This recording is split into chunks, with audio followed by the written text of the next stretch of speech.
You don't belong here. Hands where I can see them. The voice was sharp, cold, laced with authority. He froze. Not because he had done anything wrong, but because he knew that tone, that glare. It wasn't the first time he had felt its weight, a prejudice so deeply rooted it needed no excuse. The square was bustling with families and children, a bright afternoon in the heart of the city. Yet, amid the laughter and music, everything stopped when the officer's bark cut through the air like a whip. The man didn't move fast enough. Are you deaf? The officer's boot landed hard against his shin, a humiliating shove that sent him staggering backward. Gasps rippled through the crowd. Parents pulled their children closer, whispers mixing with the sound of his breathing. His tailored suit, polished shoes, and calm demeanor screamed respectability. But none of that mattered. Not to the officer. Not when his skin had already written the story in the officer's mind. I said, hands where I can see them. This time, the officer grabbed him, shoving him against a nearby lamppost. His sunglasses fell to the ground, cracking on impact. A small but significant sound that only underscored the silence of the crowd, too shocked, or too scared, to intervene. He raised his voice, not to argue, but to understand. What have I done?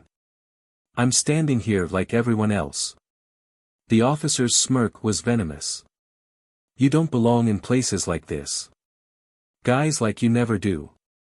Empty your pockets before I decide to take you downtown. The humiliation hit like a gut punch. Here he was, in the middle of a public square, surrounded by people who should have seen the truth. But they didn't. The bystanders averted their eyes, some walking away quickly, unwilling to be part of whatever they feared was about to happen. His voice trembled, a dangerous mix of anger and restraint. You don't know who I am. I know exactly who you are, the officer spat back, cutting him off. Another punk who thinks he's better than he is. Another shove. This time, the officer's knee met his stomach, forcing him to stagger further. Cameras were out now, phones held high, capturing every moment. The officer didn't seem to care. If anything, he thrived on the attention. Go ahead, the officer sneered, catching sight of the phones. Record it. This is what happens when people like him think they can do what they want. But what the officer didn't realize, what not a single person in the crowd understood, was the weight of those words. People like him.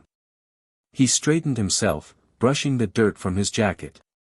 The fire in his eyes burned brighter now, as if that very humiliation had sparked something dangerous, something powerful.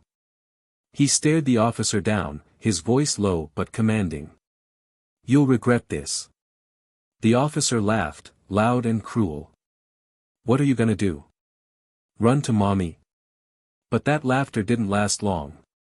Because when the truth came out, when they learned exactly who he was, everything changed. Not just for the officer, but for everyone watching. And the fallout? Let's just say it was nothing short of earth-shattering. What happens when the tables turn? When the one who was humiliated becomes the one holding the power? You'll want to stay to the very end to find out. At Plow of Twist, we firmly stand against all forms of racism, discrimination, and injustice. To every black viewer tuning in, we see you, we value you, and we're committed to telling stories that challenge prejudice and inspire change. Your experiences matter, and your resilience is a testament to strength and dignity. We hope you enjoy this powerful story that speaks truth to these important issues. Don't forget to subscribe to our channel and hit the notification bell so you don't miss our next twist-filled tale. Let's dive into the story. Enjoy. The air in South Haven Square was a blend of life and warmth, the kind of day where even the bustling noise seemed harmonious. The scent of roasted nuts mingled with the floral notes of nearby planters, and children's laughter echoed against the stone facades of old municipal buildings. Vendors lined the streets, their carts vibrant with fresh produce and handmade crafts. It was the kind of day where troubles felt distant, where the city seemed to hum in tune with the joy of its people.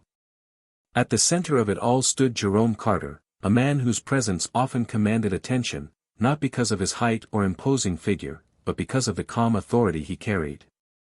Jerome, in his late 30s, was a man shaped by resilience.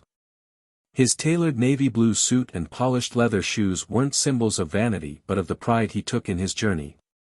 A native of South Haven, Jerome had grown up in its tougher neighborhoods, where opportunity rarely knocked. Yet, through determination, he climbed every rung, eventually earning the trust and votes of the people to become the city's youngest mayor. Jerome didn't come from a family of influence or wealth. His mother, Elaine, was a nurse who worked double shifts at the community hospital, and his father, Henry, had been a mechanic. They were honest, hard-working people who instilled in Jerome the values of integrity and perseverance. Their kitchen table conversations often revolved around how they could make life better, not just for themselves but for their neighbors. Jerome carried those lessons into his political career. Unlike most mayors, he made it a habit to walk the city streets, not for a photo op, but to connect with the people. He knew their stories because they mirrored his own. Jerome wasn't just the mayor of South Haven, he was its son, its voice. That day, Jerome had planned a quiet walk through the square after a long morning of meetings. He enjoyed moments like this, mingling unnoticed among the people he served, feeling their energy. He stopped at a vendor's stall, admiring the craftsmanship of a wooden chessboard. "This would be perfect for my son," Jerome murmured to himself, smiling. Darius, his 8-year-old, was just beginning to grasp the game's strategies, much to Jerome's delight. It was a way for father and son to bond, a tradition Jerome had hoped to pass down. Across the square, Officer Brian Knox stood leaning against his patrol car, his eyes scanning the crowd with an air of practiced detachment. Brian was a product of a different world, a world where power wasn't earned but wielded without question. Tall, broad-shouldered, with a crew cut that seemed perpetually too short, Brian had been with the South Haven Police Department for nearly 15 years. Brian wasn't from South Haven. He had grown up in a suburb where the lawns were manicured, and life was insulated from the struggles of urban communities. He'd joined the force out of a sense of entitlement rather than duty, seeing the badge as a means to enforce control rather than protect and serve. His colleagues admired his confidence but often questioned his methods. The truth was, Brian saw the world through a narrow lens, one divided by who fit his mold of respectability and who didn't. And when someone didn't, Brian made sure they knew it. As Jerome handed cash to the vendor, a commotion at a nearby stall drew his attention. A young black teenager was being berated by a vendor over a misunderstanding about payment. The boy looked terrified, fumbling to explain. Jerome's instincts kicked in. He stepped in, defusing the situation with calm authority, ensuring the boy wasn't wrongly accused. It was a simple act, but one that caught Brian's eye. Brian, watching from his perch, felt his temper rise. He didn't recognize Jerome. To him, Jerome was just another man who didn't fit, another person overstepping boundaries. As Jerome walked away from the incident, Brian strode across the square, his boots heavy against the cobblestones. He reached Jerome, his hand resting on the holster at his hip. "Hey," Brian barked. Jerome turned, surprised but composed. "Yes, officer. You think you can just cause a scene and walk away? Hands where I can see them." Jerome blinked, confused.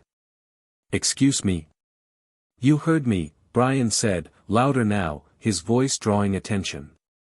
"I don't care who you think you are. You don't belong here, stirring up trouble." People stopped, their conversations fading into whispers.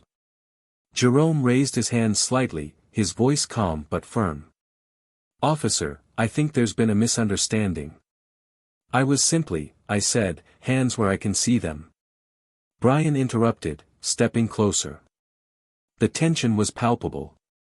Jerome lowered his voice, trying to de-escalate. "I assure you, there's no need for this. I was just helping."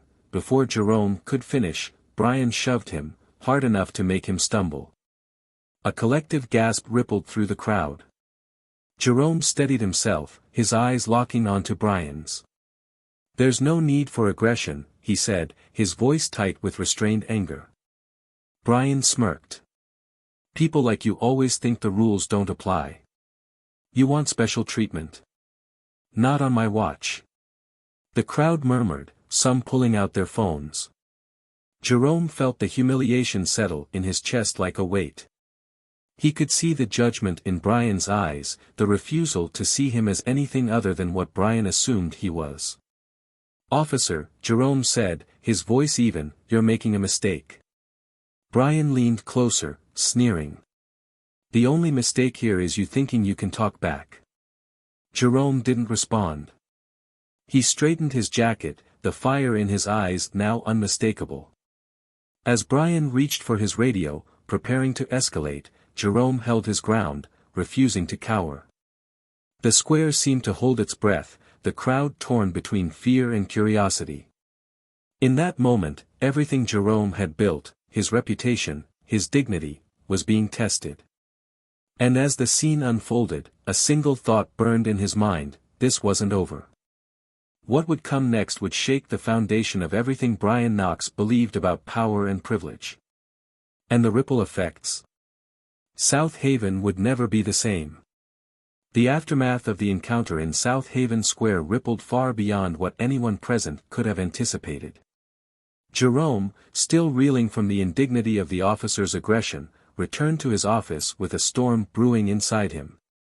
His assistant, Maya, a sharp and loyal confidant who had been by his side since his first campaign, noticed immediately.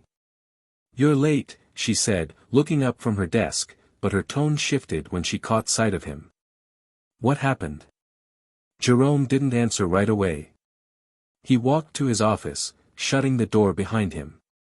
Maya hesitated for a moment before following, sensing that whatever had happened wasn't something he could carry alone. Inside, Jerome stood by the window, staring out at the city he had worked so hard to uplift. His reflection in the glass betrayed a mixture of anger and resolve. "Jerome," Maya pressed gently, her voice filled with concern, "you're shaking. What is it?" He turned, his face hard but his voice steady. "A police officer assaulted me in the square today. In front of everyone." Maya froze, her disbelief evident. "What? Why? Did he know who you were?" Jerome shook his head. "No. To him, I was just another black man in a nice suit. Someone who didn't belong." The weight of his words settled between them like a heavy fog. Maya sank into the chair opposite his desk, her mind racing. "We have to do something. This can't stand." Jerome sat down, his hands clasped tightly on the desk. "I know. But this isn't just about me, Maya. If I hadn't been the mayor, if I didn't have the resources and connections I do, what would have happened? How many others have been through this?" Maya nodded, her eyes narrowing. "So, what's the plan?" Jerome leaned forward, his voice low but charged with determination. "We're going to expose him. Not just for what he did to me, but for every person he's mistreated. This isn't going to be swept under the rug." The next day, Jerome called an emergency meeting with his legal advisor, Daniel, and his chief of staff, Linda. They were both shocked when he recounted the events. "This is explosive," Daniel said, pacing the room. "You're the mayor.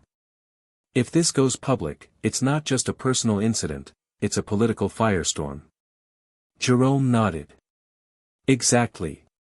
And that's why we have to handle it carefully. I don't want this to be about vengeance.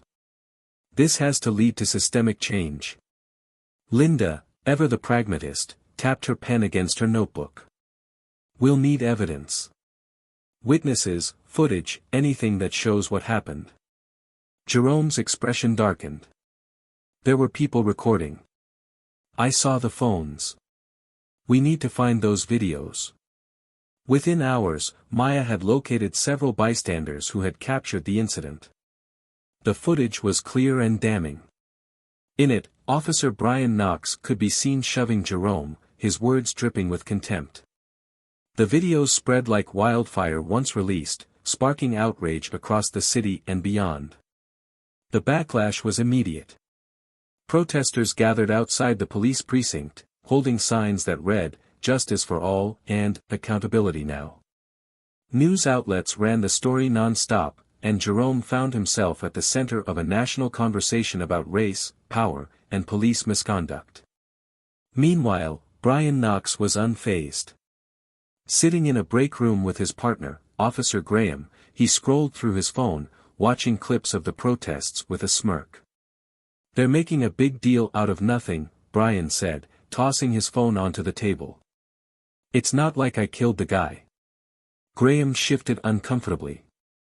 "Yeah, but, you know who he is now, right? The mayor. This isn't just gonna blow over." Brian scoffed. "He's a politician. They all have skeletons. Give it a week, and everyone will move on to the next outrage." But as the days passed, it became clear this wasn't going away. Internal Affairs opened an investigation, and Brian was placed on administrative leave. The department issued a carefully worded statement, promising transparency, but the city wasn't buying it. Brian's confidence began to crack.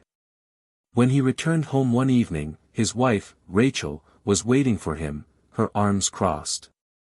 "What the hell did you do, Brian?" she demanded, holding up her phone. "Do you have any idea what this is doing to us? To the kids?" Brian rolled his eyes. "It's all blown out of proportion." He was mouthing off, and I put him in his place. Rachel's voice rose, filled with frustration. "That him is the mayor. And people are calling us, harassing us. The kids can't even go to school without hearing about it. You have to fix this." But Brian didn't know how. His arrogance had been a shield, but it was beginning to crack under the weight of the consequences. Jerome, on the other hand, was focused. He met with community leaders, activists, and even law enforcement officials who supported reform. Together, they drafted a proposal for new accountability measures, including mandatory bias training and independent oversight for misconduct cases. The tension reached a boiling point when Jerome announced a press conference. The city waited with bated breath, wondering what he would say. On the day of the event, the square was packed. Jerome stood at the podium, his presence commanding yet calm. He spoke about his experience, not as a personal grievance, but as a reflection of a broader issue. "This isn't just about one officer or one incident," he said, his voice steady but impassioned. "It's about a system that allows prejudice to thrive unchecked. It's about ensuring that no one, no matter their background, has to endure what I did." The crowd erupted in applause, but the fight was far from over. Behind the scenes, Brian Knox was spiraling. His bravado had been replaced by paranoia as the investigation unearthed more complaints against him. Jerome's team uncovered a pattern of abuse in Brian's record, cases that had been dismissed or swept under the rug. Each revelation added fuel to the fire, turning public opinion even further against him. And as the pieces began to fall into place, it became clear that this wasn't just a story of justice. It was a reckoning. The stage was set for a confrontation that would shake the foundations of South Haven. What Jerome had planned next would leave the city, and Brian Knox, in shock. The conference room was silent, the air thick with anticipation as Jerome entered. The walls were lined with reporters, city officials, and community leaders, their faces a mixture of curiosity and expectation. This was no ordinary meeting, it was the culmination of weeks of outrage, investigations, and questions that demanded answers. Jerome, as always, was composed, but the fire in his eyes betrayed the weight of what was to come. He placed a folder on the table and scanned the room before speaking.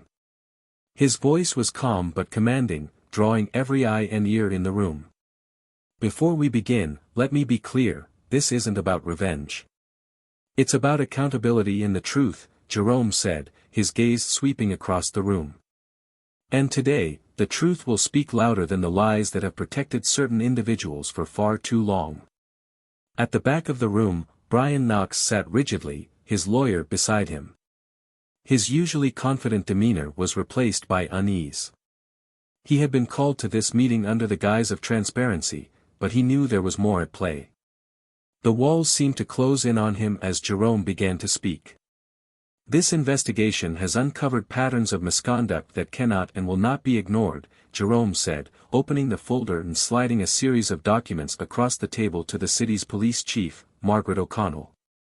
Officer Knox has been involved in at least 7 documented incidents of excessive force, 5 of which were conveniently dismissed without thorough investigation. Gasps rippled through the room, followed by the rapid clicking of cameras. Margaret leaned forward, her expression grim as she flipped through the pages. Brian shifted uncomfortably in his chair, his lawyer whispering something in his ear.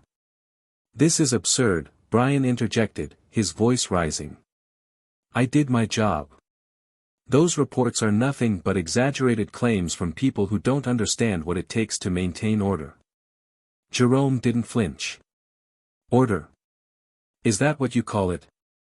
Shoving a teenager against a wall for loitering? Dragging a man out of his car because he questioned why he was being stopped? Is that your idea of maintaining order, Officer Knox?" Brian's face flushed with anger. Those people were resisting. They weren't following the law. Following the law? Jerome's voice sharpened. "You mean the same law that protects the rights of every citizen, regardless of their skin color or socioeconomic status? Or is there a different law that only applies to people who look like you?" The tension in the room was palpable. Margaret finally looked up from the documents, her tone grave. "These allegations are serious, Officer Knox. If even half of this is true, it's not." Brian snapped, slamming his hand on the table. "This is a witch hunt." Jerome held up a hand, silencing the room. "A witch hunt? Let's see if the footage says otherwise." With a nod to Maya, the lights dimmed, and a projector flickered to life. The first clip played, grainy cell phone footage of Brian shoving Jerome in the square, his words clear and cutting, "You don't belong here." The murmurs in the room grew louder as one video after another showed Brian's actions in chilling detail. The most damning footage was from a body camera, inadvertently left recording during one of Brian's stops. In the video, Brian's voice was unmistakable. "These people think they can do whatever they want. Not on my watch." The silence that followed was deafening. Jerome turned to Brian, his voice calm but filled with conviction. "These people. That's how you see the citizens you're supposed to protect?" Brian's lawyer attempted to intervene, but Brian couldn't contain himself. "You're twisting my words. I've been on the force for 15 years, and I've seen what happens when we go easy. It's chaos." Jerome leaned forward, his eyes locked on Brian. "Chaos? Or accountability? Because what I see is a man who has used his position to abuse and demean instead of serve and protect." Brian's hands balled into fists, but he said nothing. The weight of the evidence was too much to refute. Margaret spoke again, her voice firm.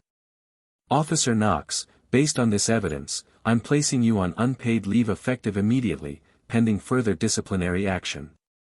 Brian shot out of his chair. "You can't do this. I've given everything to this department. To this city." Jerome stood as well, his voice steady but powerful. "And what have you taken, Officer Knox? The dignity of the people you swore to protect? Their trust in the system? Their safety?" The room erupted into a cacophony of voices as reporters shouted questions, their cameras flashing. Brian's lawyer tried to usher him out, but he shook free, turning to face Jerome. "You think you're some kind of hero," Brian spat. "You're just another politician playing the race card." Jerome didn't rise to the bait. Instead, he walked to the front of the room, addressing everyone present. "This isn't about politics or race. This is about justice. And justice doesn't wear a badge or carry a title. It belongs to everyone. The words hung in the air as Brian stormed out, the doors slamming behind him. But the impact of what had just transpired was far from over. The investigation into Brian's actions had only begun, and the systemic issues within the department were now laid bare for all to see. Jerome turned to Margaret. This is just the start. We need to rebuild trust, and that starts with accountability, not just for one officer, but for the entire system. Margaret nodded, her expression resolute. Agreed. Let's get to work. As the meeting adjourned, Jerome walked out into the evening air, the weight of the day's events heavy but necessary. The fight was far from over, but for the first time, there was a sense that real change was possible.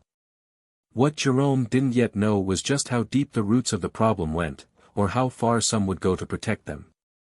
The reckoning was far from over, and the path ahead promised even more shocking revelations. The city buzzed with the aftermath of the revelations, but for Jerome, the work was only just beginning. Back at City Hall, he sat in his office, sifting through files and reports. The investigation into Officer Brian Knox had opened a Pandora's box of systemic issues, patterns of misconduct, racial profiling, and a culture of silence within the department. Every page he turned felt heavier than the last. Maya entered, carrying a stack of new documents. "You're not going to believe this," she said, setting them down on his desk. Her tone was grim. Jerome glanced up, his eyes questioning. "What now?" She hesitated before answering.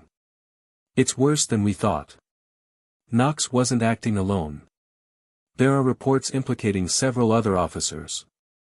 Complaints that were buried, cases that were conveniently lost. This isn't just about one bad cop, it's a network." Jerome leaned back in his chair, running a hand over his face. "A network," he repeated, the words tasting bitter. "How deep does this go?" "Deep enough," Maya replied. "And if we don't handle this right, it's going to explode." Before Jerome could respond, his phone buzzed. It was Chief Margaret O'Connell. He answered, her voice sharp on the other end. "We need to talk," she said. "Now." Minutes later, Jerome was in her office. Margaret looked tired, the weight of the department's failures etched into her face. She gestured for him to sit, but Jerome remained standing. "What is it, Chief?" he asked, his tone wary. Margaret sighed, her hands clasped on the desk. "There's been a leak. Someone inside the department tipped off Knox about the depth of the investigation. He's threatening to go public with his own accusations, claims of political bias, corruption, anything to deflect the heat." Jerome's jaw tightened. "Let him try. The evidence speaks for itself." Margaret shook her head. "It's not that simple. If he spins this the right way, he could rally support, create a distraction. We can't afford that, not now." Jerome stared at her, his mind racing. "So, what's the play?" Margaret hesitated. "We need to get ahead of him. Hold another press conference. Lay everything out, full transparency." Jerome nodded slowly. "Fine. But this time, we're not just exposing him. We're exposing the system that allowed him to thrive." Margaret met his gaze, a flicker of respect in her eyes. "Agreed." As Jerome left the precinct, he spotted a familiar figure leaning against a parked car. Brian Knox. Their eyes locked, and for a moment, the world seemed to stop. Knox's smirk was gone, replaced by something darker, defiance laced with desperation. Jerome approached, keeping his voice steady. "You're still here?" Knox shrugged, lighting a cigarette. "It's a free city, isn't it? At least for now." Jerome didn't flinch. "Whatever you're planning, it won't work. The truth is out, and more is coming." Knox blew out a stream of smoke, his eyes narrowing. "You think you've won? You think you're the hero in all this? Let me tell you something, Carter. Heroes don't exist. Everyone's got dirt. Even you. Jerome stepped closer, his voice low but firm. If you have something to say, say it. Otherwise, get out of my way. Knox chuckled, a bitter sound. You think you're untouchable because you've got a fancy title and a clean record? Don't fool yourself. This city doesn't change, no matter who's in charge. People like me. We're the ones who keep it running. Jerome's eyes burned with quiet intensity. You don't keep it running, Knox. You poison it. And that ends now. Knox flicked his cigarette to the ground, crushing it under his boot. We'll see about that. The tension lingered as Jerome walked away, but the encounter only strengthened his resolve. Back at City Hall, he gathered his team to prepare for the press conference.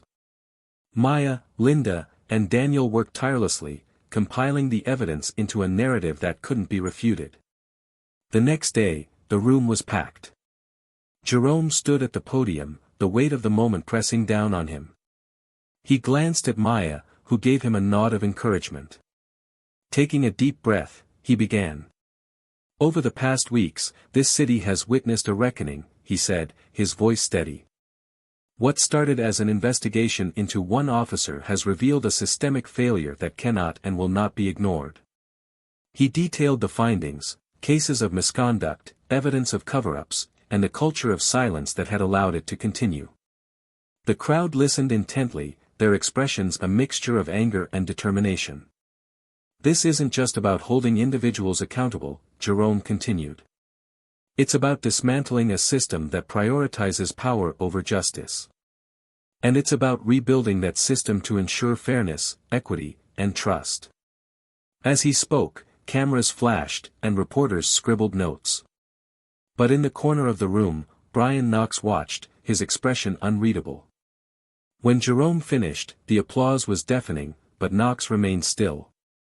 After the conference, Jerome returned to his office, exhausted but resolute. Maya entered, a satisfied smile on her face. That was powerful, she said. You nailed it. Jerome nodded, but his mind was already on the next steps. We've won the battle, but the war isn't over. We need to keep the momentum going. Before Maya could respond, his phone buzzed. It was a text from an unknown number. The message read, "You think it's over? You don't know the half of it." Jerome stared at the screen, his resolve hardening. He turned to Maya. Get Linda and Daniel. We're not done yet. As the city braced for what was to come, Jerome knew the stakes had never been higher. The fight for justice wasn't just about exposing the truth, it was about ensuring it could never be buried again. And the next move? That would determine everything. Jerome sat in his dimly lit office, the text still glowing on his phone screen. The threat was vague but unsettling, and it wasn't the first time he'd encountered resistance from those who thrived in a broken system. He leaned back in his chair, his mind racing through the possibilities. Who had sent the message? And what did they mean by, "You don't know the half of it"? Maya knocked lightly before entering. She carried a folder, her expression serious. We've got another problem, she said, setting it down in front of him. Jerome picked it up, flipping through the pages. Inside were documents implicating a high-ranking city official in the systemic cover-ups tied to the police department. Contracts, financial records, and emails painted a damning picture. It's not just the precinct, Maya explained, her voice low. These are deals between the city council and private contractors. Knox was part of it, but this goes all the way up. Jerome's jaw tightened as he processed the information. How long have they been doing this? Years, Maya replied. And the worst part? Some of these contracts were approved under your predecessor. They're going to try to pin this on you if we don't act fast. Jerome set the folder down, his hands resting on the desk as he thought. We need to bring this to light, but if we go public too soon, they'll spin it. We need undeniable proof. Maya nodded. Already working on it. But there's something else. She hesitated, then continued. There's a growing divide in the city. The protests are escalating. Some people are starting to lose faith in the system entirely. Jerome's heart sank. He'd worked so hard to build trust in South Haven, to show people that change was possible. But now, the very fight for justice was threatening to tear the community apart. We need to address this, he said firmly. Not just with words, but with action. The people need to see that we're on their side. Later that evening, Jerome held a meeting with key community leaders. The room was filled with voices of frustration and determination. Pastor Williams, a longtime advocate for justice, spoke first. Mayor Carter, he began, we appreciate what you've done so far. But the people are scared. They're angry. They need more than promises, they need results. Jerome nodded, his tone measured. I understand, Pastor. And I agree. That's why we're pushing for independent oversight of the police department and full transparency in all city dealings. But we can't do it alone. We need your support to keep the community united. Another voice chimed in. Angela Reyes, a young activist, was less forgiving. Support? You mean more patience? We've been patient for years, and look where it's gotten us. People are tired of waiting. Jerome met her gaze. I hear you, Angela. But burning the system down won't fix what's broken. We have to be strategic. We have to be smart. Angela crossed her arms, her expression skeptical. And what happens if the system fights back? What if they come after you? After us? Jerome's voice softened but remained resolute. Then we keep fighting. Because this isn't about me or even this administration. It's about the future of South Haven. The room fell silent as his words sank in. Slowly, Pastor Williams nodded. We're with you, Mayor. But don't let us down. The tension in the city reached a boiling point the next day when Brian Knox, emboldened by his allies in the shadows, held a press conference of his own. Standing before a group of supporters, he painted himself as the victim of a political witch hunt. They're trying to make me the scapegoat, Knox declared, his voice filled with righteous indignation. But I won't stand for it. I've served this city with honor for 15 years, and I refuse to be silenced by politicians who care more about their image than the truth. The crowd cheered, but not everyone was convinced. Reporters pressed him with questions about the evidence against him, about the leaked body cam footage and the complaints that had been buried. Knox's lawyer stepped in, cutting off the barrage of questions. Officer Knox will not be commenting further until the investigation concludes. This press conference is over. As Knox left the podium, he glanced at the cameras, his smirk returning for a brief moment. It was a calculated move, one meant to sow doubt and shift the narrative. And for some, it worked. Back at City Hall, Jerome and his team watched the coverage unfold. Linda, his chief of staff, was visibly frustrated. He's spinning this like he's the hero, she said, pacing the room. And some people are buying it. Jerome remained calm, though his mind was racing. Let him dig his hole deeper, he said. The truth is on our side. But even as he spoke, the pressure mounted. Threats against him and his family increased, and the divide in the city deepened. Every move he made felt like walking a tightrope, one misstep away from disaster. One evening, as Jerome was leaving City Hall, he noticed a figure waiting near his car.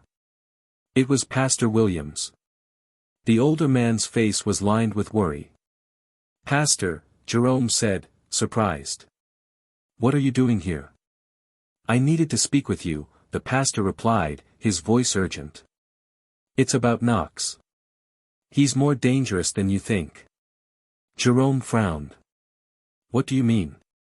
The pastor hesitated, then leaned closer. He has connections. People in high places who don't want this investigation to go any further. They'll do whatever it takes to protect themselves. Jerome's chest tightened, but he refused to back down. Then we expose them, too. The pastor placed a hand on his shoulder, his expression grave. Be careful, son. They won't just come for your career. They'll come for you.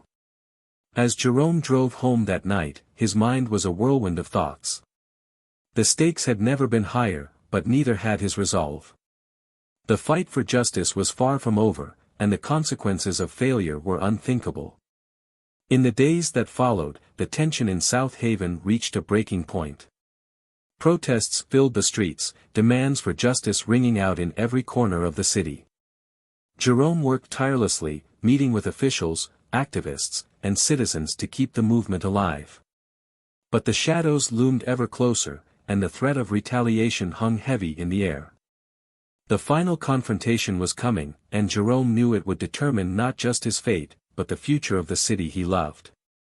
The protests outside City Hall had swelled, their chants echoing through the night as Jerome stood at the window of his office, watching the crowd. The city had never felt so alive, so restless, yet so fragile.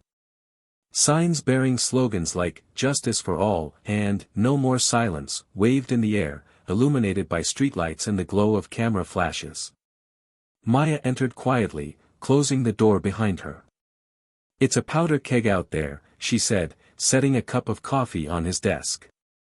"The crowd's bigger than it's been all week." Jerome didn't look away from the window. "They're not just angry.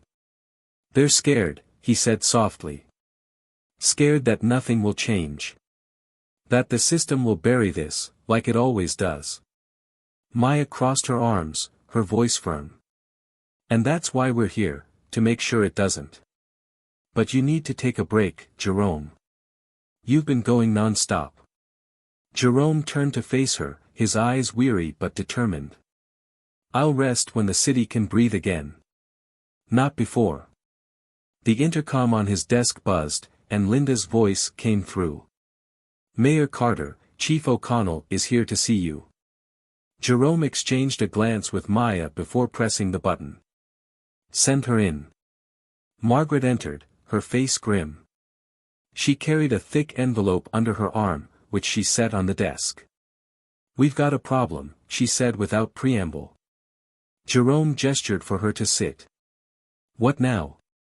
Margaret opened the envelope and pulled out a series of photographs.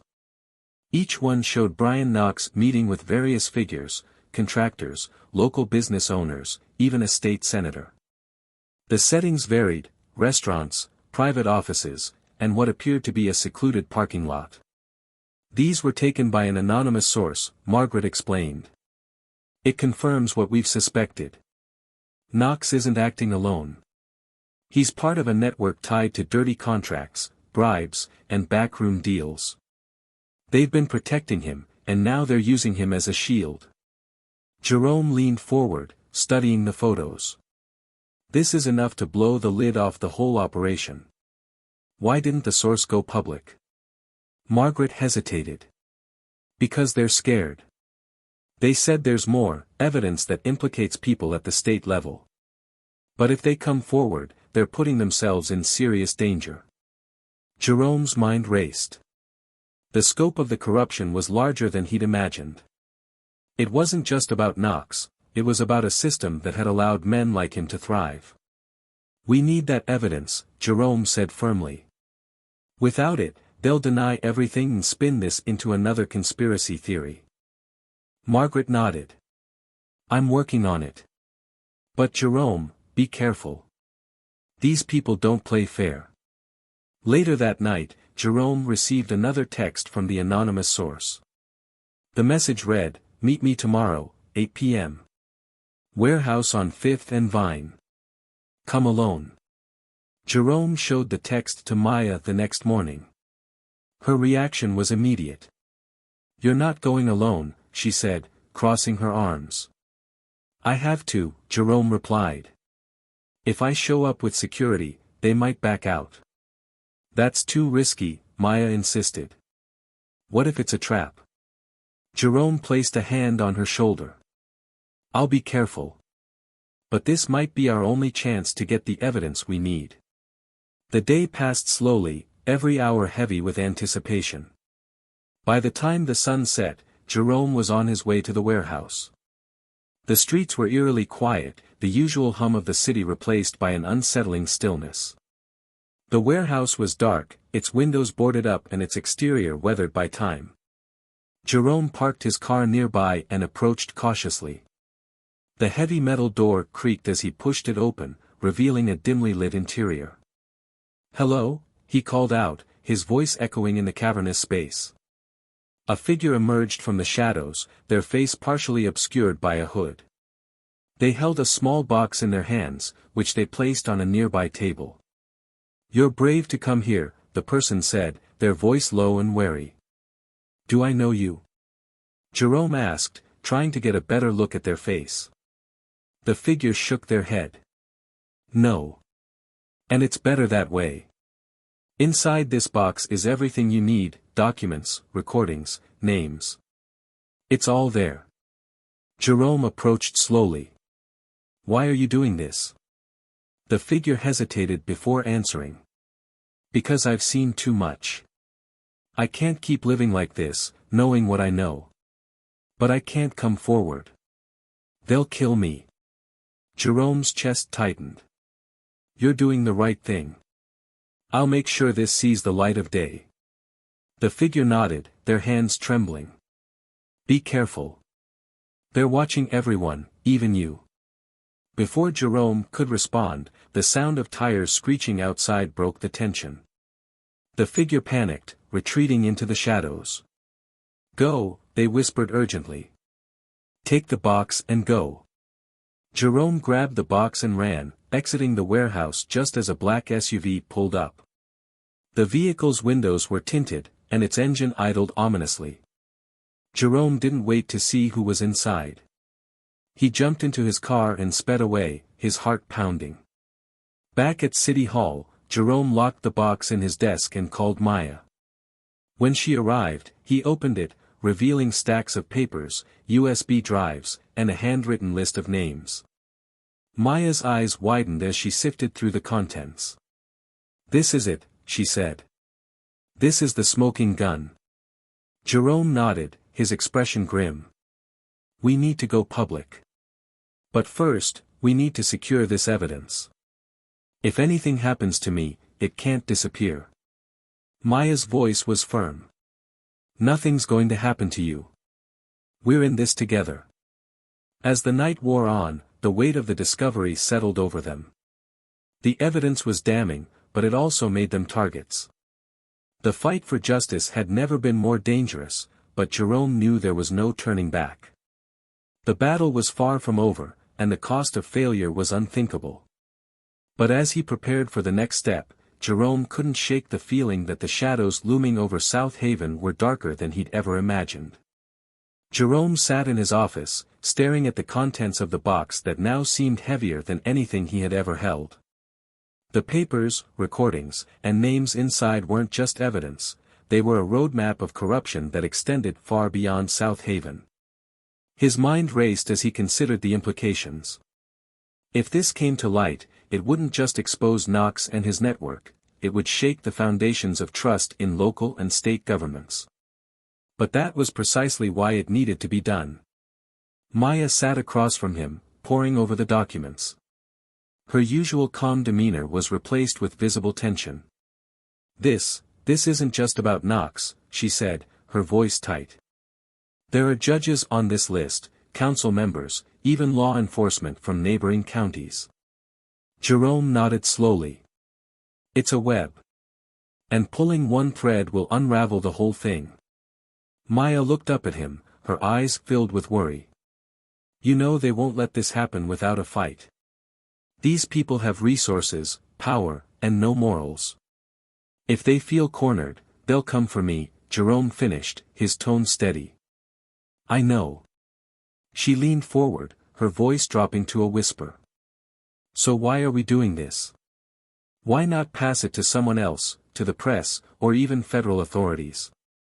Jerome shook his head. "Because if we don't see this through, they'll bury it. Just like they've done with everything else. We're the ones who started this fight, and we're the ones who need to finish it. Maya hesitated, then nodded. All right. But we need to be smart about this. If even one piece of this evidence goes missing, they'll discredit the whole thing. Jerome stood and paced the room, his thoughts racing. We'll go public, but not until we've built an unbreakable case. That means corroborating the evidence, finding witnesses who are willing to speak out. And we'll need protection, for them and for us. Maya pulled out her phone. I'll start making calls. There are a few people I trust who can help with security. Jerome paused, then added, and we need to secure this evidence in multiple places. If they get their hands on it, they won't, Maya interrupted, her voice firm. I'll make sure of it. The hours that followed were a blur of planning and coordination. Jerome reached out to trusted allies, carefully choosing those who had proven their loyalty over the years. One of them was Daniel, his legal advisor, who had been instrumental in navigating the earlier investigation into Knox.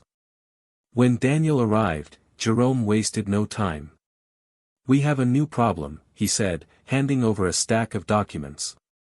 This is bigger than we thought. We need to build an airtight case, and we need it fast.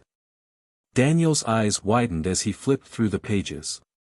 Jesus, Jerome. This isn't just corruption, this is a criminal enterprise. Exactly, Jerome replied. And we're going to dismantle it, piece by piece. Daniel set the papers down, his expression serious. This is going to get ugly. You're not just taking on a few bad cops, you're taking on an entire network of powerful people. They'll do whatever it takes to protect themselves. Jerome met his gaze. Then we'll do whatever it takes to stop them. The next day, Jerome held a private meeting with Chief Margaret O'Connell. She had been a reluctant ally throughout the investigation, torn between her duty to the department and her commitment to justice. But now, with the evidence in hand, Jerome needed her full support. Margaret listened intently as he laid out the scope of the corruption.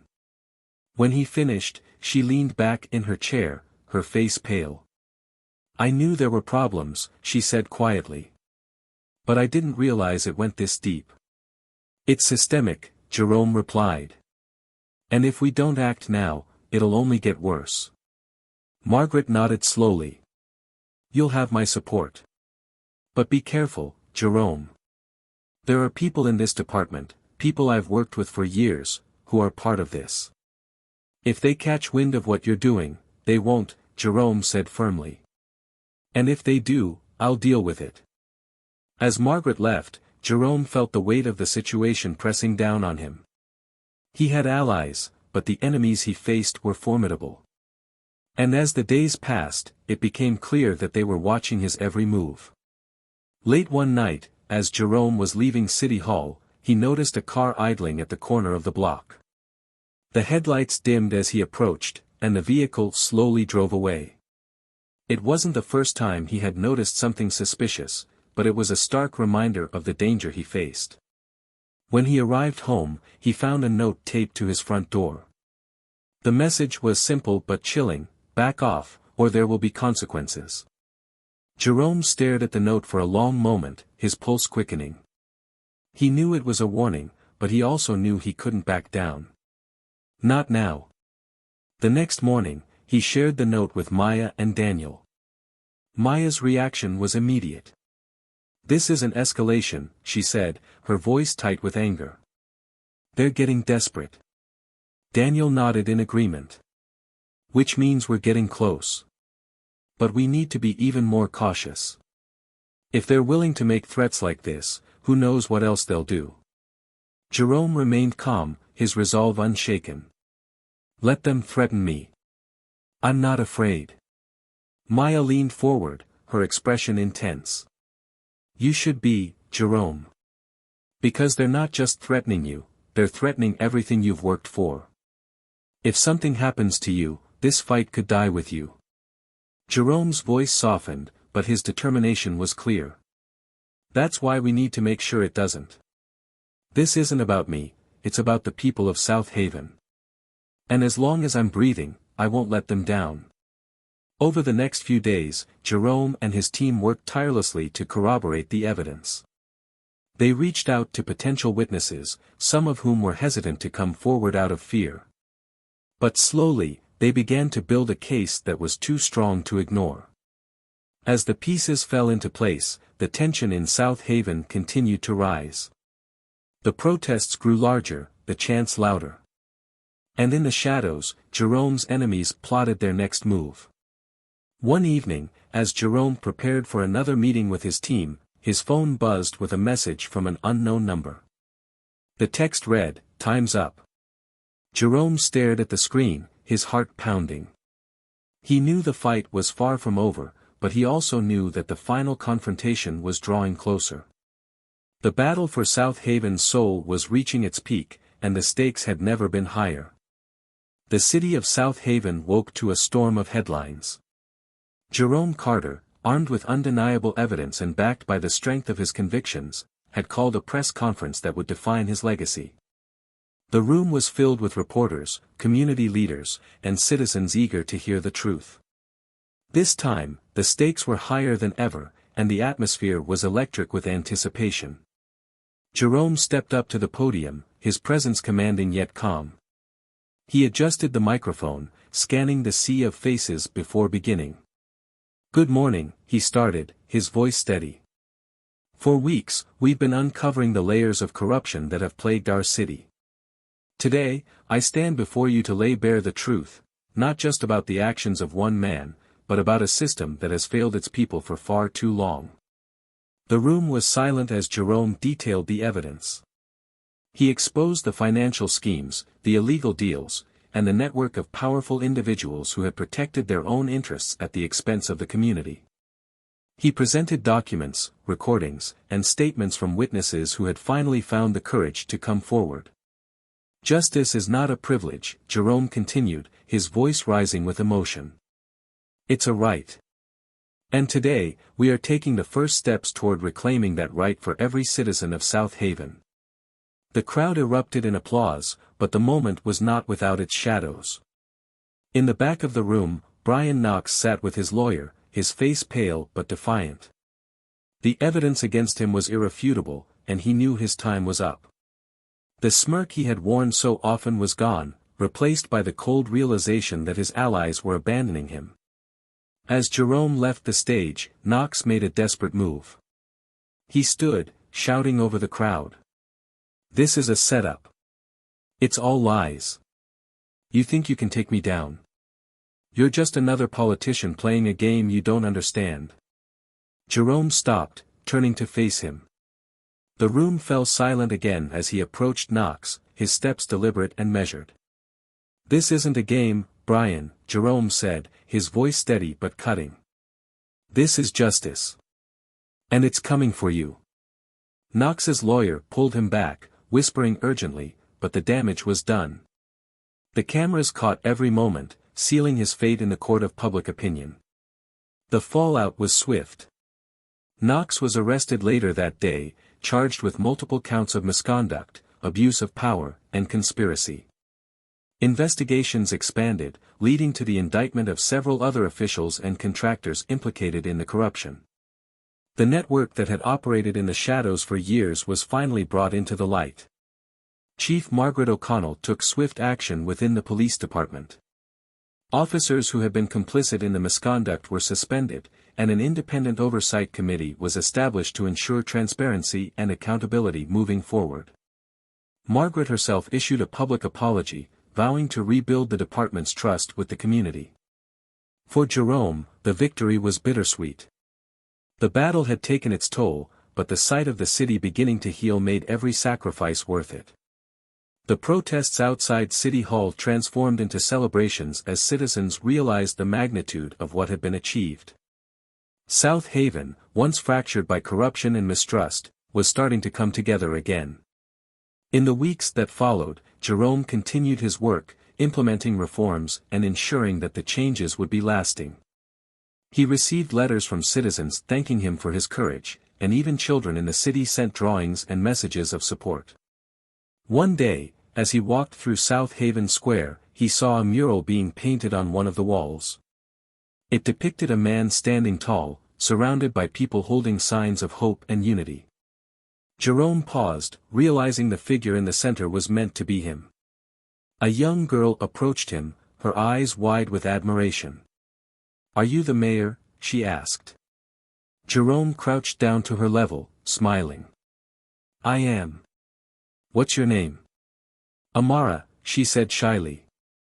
"My mom says you're the reason we have hope again." Jerome's chest tightened, and he placed a hand on her shoulder. "Your mom is the reason I keep fighting, Amara. It's people like her, and you, that make it all worth it." As Amara ran back to her mother, Jerome stood, his resolve stronger than ever. The fight wasn't over, but for the first time, he felt the weight of the city's trust lifting him up rather than pulling him down. Brian Knox, now facing years in prison, became a symbol of the fallibility of unchecked power. Stripped of his badge and allies, he was left to reflect on the choices that had led him there. Whether he learned from them or not, the system that had enabled him was no longer intact. South Haven's story became a national inspiration, a testament to what could happen when people united against injustice. And at the heart of it all was Jerome, a man who had refused to back down, even when the odds were stacked against him. Stories like this remind us of the power of resilience and the importance of standing up for what's right, even when it feels impossible.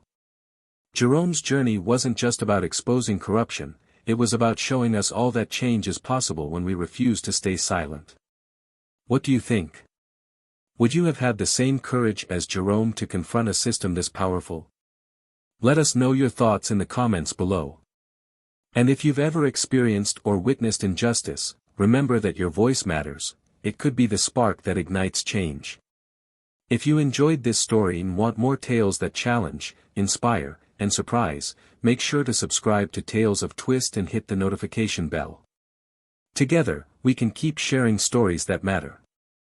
Thank you for watching, and we'll see you in the next one.